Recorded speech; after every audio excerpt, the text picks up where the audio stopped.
Do you remember first coming across Mike Davis's work?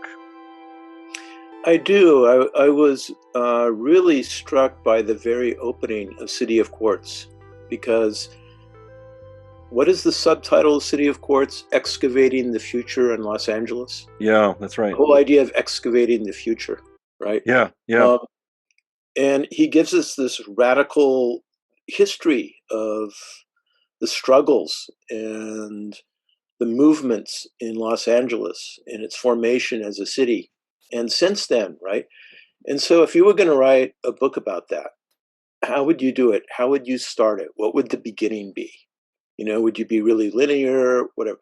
What he does is he takes this beautiful literary approach, mhm, and I don't know if you remember the opening, but he says, I'm going to start telling the history of Los Angeles from the standpoint of where I am right now. And he's standing on a hillside that was the location of a utopian socialist commune, right, right, right, right, right? In the 1920s. I right. believe it was the 1920s. Could have even been earlier than that. And I think they lasted as a commune for about 15 years or 20 years. I forget the specifics. But it was a kind of stroke of genius. I thought, like, oh, I'm going to talk about the history of this city, beginning with this perspective of Yeah, people who really tried to envision something different and not just envision, but act on it. yeah. And I thought he was a beautiful writer too, and that was a great choice for an opening of a book. What that book, I think I read that book first, probably in the early 1990s when I started graduate school in Southern California. And what was interesting about that beginning, God, it's been a lot of years since I read that book, but I think that that utopian community was not very far away from where I was when I was reading that book. Because I was reading it in Riverside at the time. And what was interesting about that, as you were saying, is like he's talking about the history of these experiments in different kinds of utopian and labor activism that you don't really often hear about. And in the landscape of Los Angeles or Southern California at the time, just all of that kind of history just seemed glossed over. And it seemed to me at the time that if you're living in Southern California, everything is just like sort of glossed over with freeways and plaza malls. It's just miles of sort of suburban kind of shopping mall architecture. And to think about that underneath all of those layers is this rich history of labor struggles uh, and people trying to build alternatives to capitalism was really striking to me, living at the time where I was.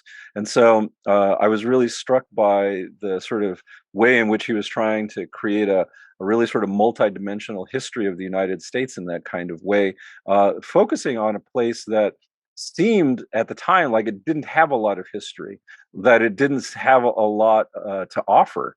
And, for me, it really sort of brought to mind the idea that so much of American life at that time was sort of being. Uh, there was so much sort of history just being ignored as the Clinton generation, the Clinton Yeah, yeah. administration is at the time, globalization is envisioning these new ways of living, new ways of democracy, new ways of economy that are very forward oriented, uh, and seemed very forgetful of all the struggles in order to get there in a kind of way. So I keep talking about like the glossing over. There just seemed to be that those period in the early 1990s seems to be a sort of glossing over of history of struggle. And City of Quartz is really important because it wanted us to remember that underneath the sort of layer of that sediment was a much sort of richer history of struggle. Including for racial justice. Uh, Yes. early 1990s when that came out, people were already thinking in terms of what became known as intersectionality. And Davis in this book brings together these streams, sorry, these critiques of Los Angeles and its history, not only looking at what happened and being able to critique that, but also, as he says, excavating the future by unburying these lost histories, or what some radical historians have called a usable past. Like the past isn't just this set figures and facts, that we have to bow in front of, but it is about remembering and how we remember, and how we imagine and how we remember the past. Of course, impacts how we see our present and how we might understand possible futures.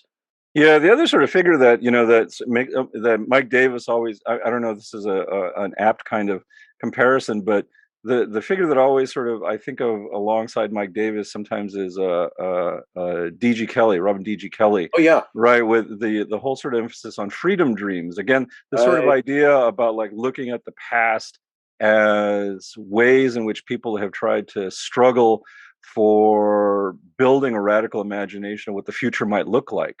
Yes, And so, as you're pointing out, struggles for racial justice. This is what Kelly's been doing with his work, right, in Freedom Dreams. That I think was just also had an anniversary last year, about a 20-year anniversary. did. But I think both of these historians have that kind of emphasis in trying to find the usable history, the usable past that can inspire us when we might feel that we're being when the layers of sort of uh, um, capitalist consciousness are just sort of inundating us with more consumerism and more worries about inflation and costs, and realizing that there were a lot of struggles beforehand having to deal with very similar issues about that, and that people uh, weren't consigned to their fate. Right, right. And it opens up all those questions. What's consumerism trying to sell us? Happiness, supposedly, right? So it opens up all those questions about, are there other ways of understanding happiness and fulfillment than Right, the one that's sold to us daily, right. right? And so he looks into that. And one of the things I always appreciated about Davis is from very early, he would look at the intersection of ecology Yeah. and ecological struggles with racial justice struggles, with class struggle, um, and movements that kind of arose out of these intersections. Right. So, not only in City of Quartz, but in all his works since then, he has tried to envision holistically this kind of intersection of concerns. Yeah, I mean that came out really For us clearly. now, What was it? Ecology of Fear, yeah, I think, in 1998, which talked about Southern California as a landscape, an apocalyptic landscape of the sort of confluence of all these different kinds of forces that could lead to major disaster. That, in some sense, was really prophetic, right? Starting in the last few years with all like the major fires that occurred in Southern California that sort of overwhelmed so many municipalities in California. A lot of them as a result of the droughts, and and that's tied also then to climate change and fossil fuel economies, right? And so he was really early on trying to sort of think about the ways in which Los Angeles was this place that exemplified all of the dangers and the worries of this era, and the possible apocalyptic dangers that we might face. yeah, So I know that he was, criticized a lot for being kind of nihilistic in his discussions, particularly in things like Ecology of Fear.